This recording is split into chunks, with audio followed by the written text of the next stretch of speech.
Al-Quran sebagai kitab suci umat Islam tidak hanya menjadi pedoman dalam melakukan berbagai hal dalam kehidupan, seperti beribadah, berperilaku, dan berakhlak, tetapi juga ada cerita-cerita tentang Nabi dan kaum-kaum terdahulu.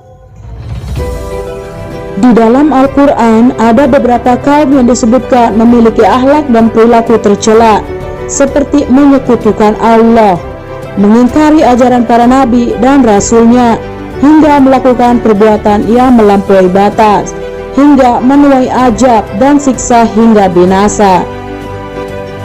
Kaum menyimpang apa sajakah itu? Simak video ini hingga akhir.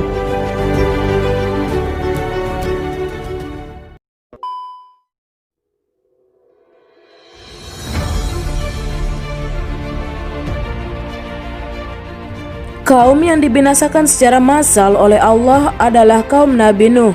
Allah memusnahkan mereka dengan mendatangkan banjir besar yang menenggelamkan mereka. Allah mengutus Nabi Nuh alaihissalam sebagai rasul untuk meluruskan perbuatan mereka yang menyimpang dan sudah berlebihan dalam memuja orang-orang saleh tersebut. Namun yang terjadi, mereka malah mengejek dan menantang ajaran Nabi Nuh alaihissalam, termasuk istri dan anaknya yang bernama Kanan.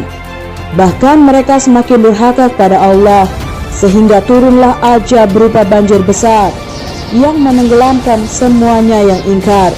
Hal ini seperti yang disebutkan dalam firman Allah, "Dan sesungguhnya kami telah mengutus Nuh kepada kaumnya, maka ia tinggal di antara mereka 1000 tahun kurang 50 tahun. Maka mereka ditimpa banjir yang besar, dan mereka adalah orang-orang yang zalim." Hadis riwayat Al-Ankabut ayat 14. Sedangkan Nabi Nuh alaihissalam dan kaumnya yang beriman, termasuk ketiga anaknya, diselamatkan oleh Allah setelah Nabi Nuh alaihissalam diperintahkan olehnya untuk membuat sebuah bahtera atau kapal, dan setelah kapal itu selesai, mereka menaiki kapal itu beserta sepasang binatang ke dalamnya.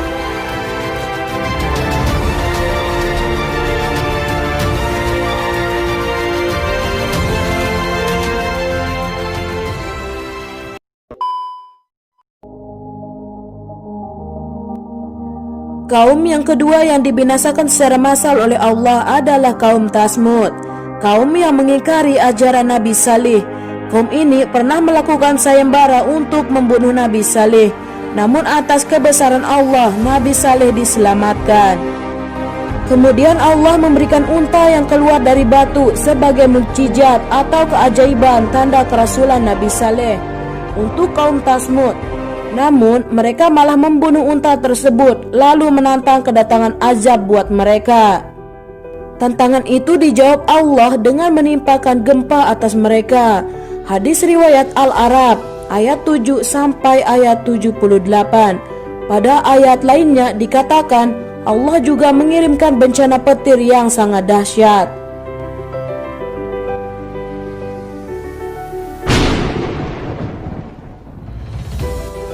Demikian dahsyatnya bencana yang Allah timpakan itu, sehingga tiada seorang pun kaum Tsamud yang tersisa.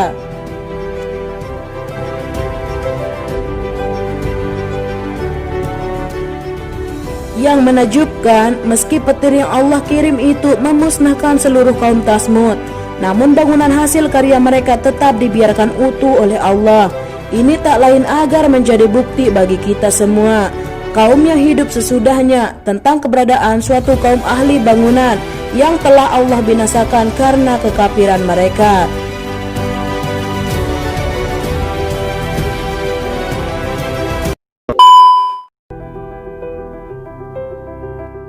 Kaum ketiga yang dibinasakan secara massal oleh Allah adalah kaum Nabi Hud alaihissalam. Mereka tinggal di tempat yang bernama Al-Ahqaf, terletak di utara Hadramaut antara Yaman dan Oman. Nabi Hud diutus oleh Allah Subhanahu wa ta'ala kepada kaumnya untuk menyembah dan beriman kepada Allah serta tidak menyekutukannya. Namun umatnya justru menanggapi dengan rasa permusuhan. Bahkan mereka menganggap Nabi Hud sebagai manusia biasa yang tidak mempunyai kemampuan atau kelebihan apapun dibandingkan mereka.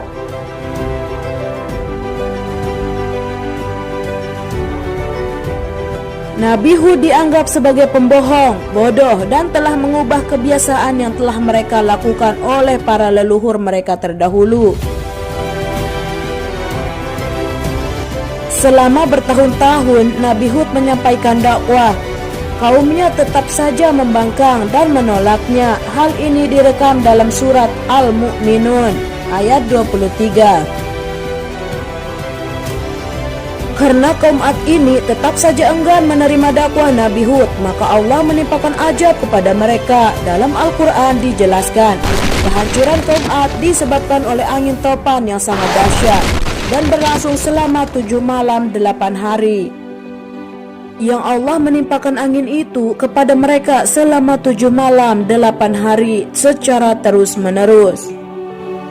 Maka kamu lihat kaum Ad pada waktu itu mati bergelimpangan seakan-akan mereka tunggul pohon kurma yang telah kosong. Maka kamu tidak melihat seorang pun yang tinggal di antara mereka. Surat Al-Haqqah ayat 69.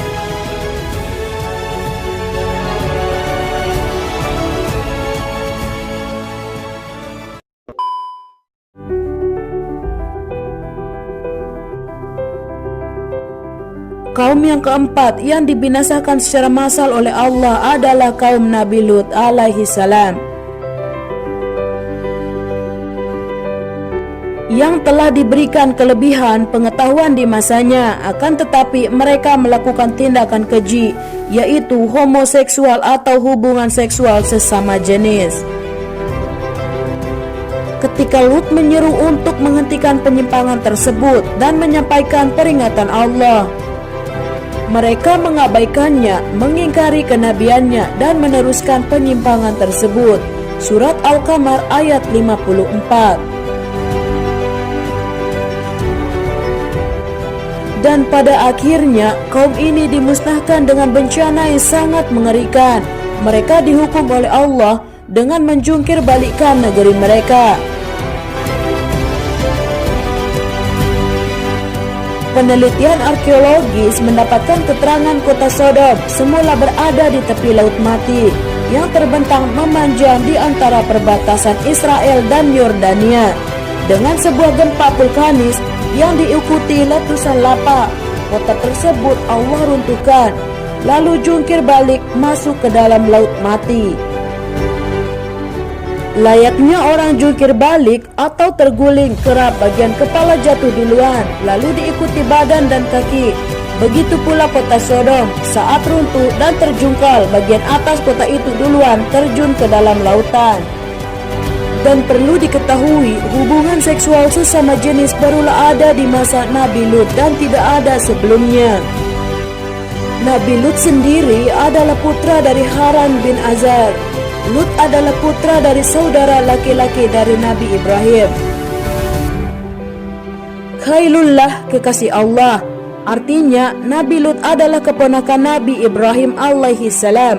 Di samping sebagai keponakan, Lut juga banyak mengambil ilmu dari Ibrahim.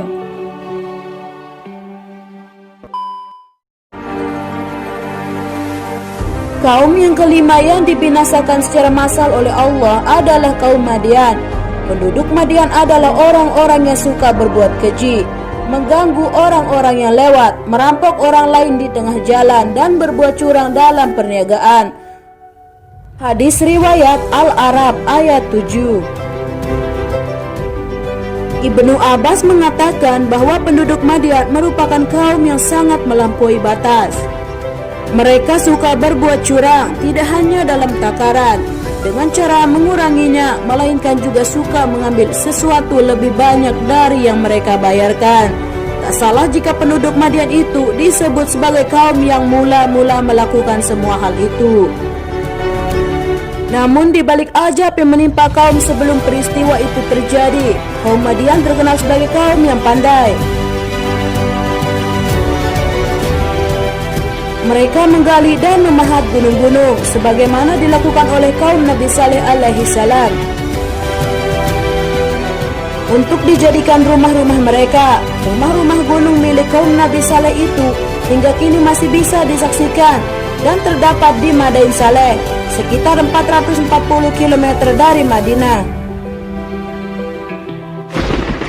Dengan membawa risalah kenabian sebagai utusan Allah, setelah melihat kaumnya berbuat curang dalam takaran dan mengambil banyak dari yang mereka bayarkan, Nabi Syuaib pun mengingatkan akan kecurangan tersebut.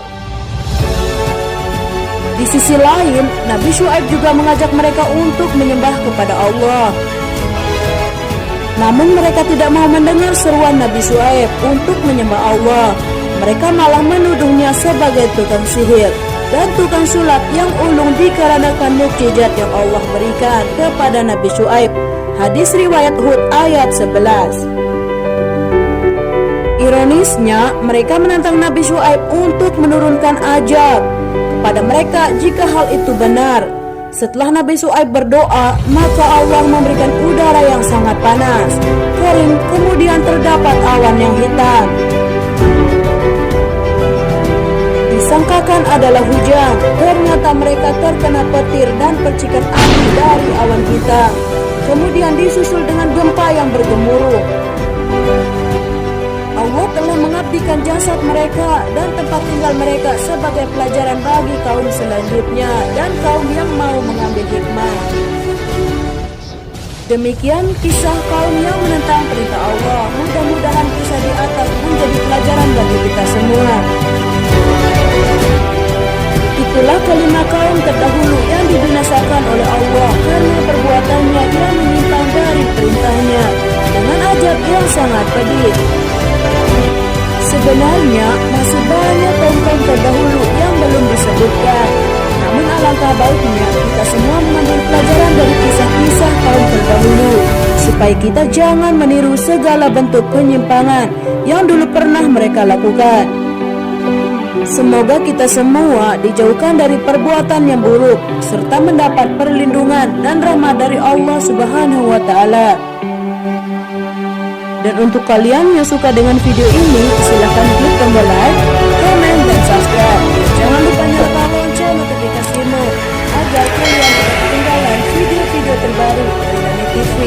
Sampai jumpa di video-video berikutnya.